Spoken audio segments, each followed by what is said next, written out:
18 मध्ये या वकीलवाडीला इंग्रज आणि ब्रिटिशांनी खेळ लावला आणि सर्वांच्या सुभेदाऱ्या वतनदाऱ्या खेचून घेतल्या आणि गोरगरीब आदिवासींवर अन्यायाचा अत्याचाराचा या ठिकाणी ब्रिटिशांनी अन्याय केला आणि या अन्यायाच्या विरोधामध्ये लढा देण्यासाठी सह्याद्रीचा ठाण्यावर राघोजी भांगरे जन्माला आले आणि या राघोजी भांगरेंनी इंग्रजांना सळोखी पळ करून सोडले।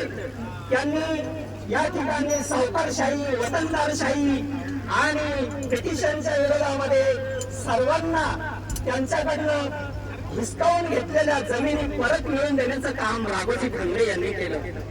असे थोर धिप्पाड छातीचे आणि घोड्यावरून स्वारी करणारे हे राघोजी भांगरे होते।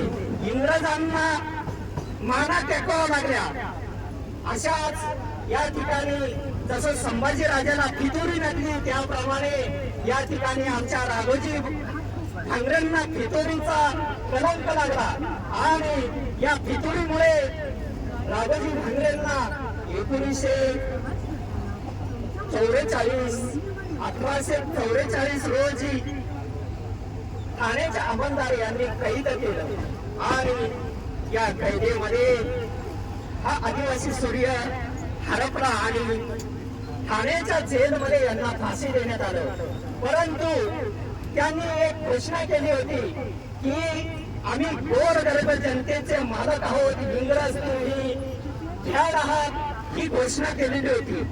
इंग्रजांना मी सळोखी पळ करून सोडेल अशी त्यांची नेहमीची भाषणं होती, घोषणा होती आणि गोरगरीब जनतेला न्याय मिळवून देण्याचं काम या राघोजी भांगरेंनी त्या काळामध्ये केलं। अवघ्या 43 वर्षाचा बलाढ्य वीर त्या ठिकाणी ठाणे जेलमध्ये शहीद झाला।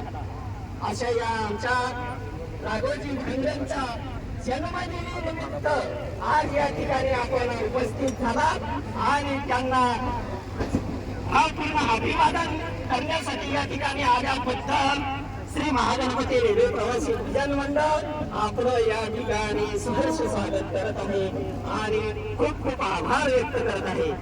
तसेच पुढील जयंती 15 नोव्हेंबर या ठिकाणी धरती आबा क्रांतीसूर्य बिरसा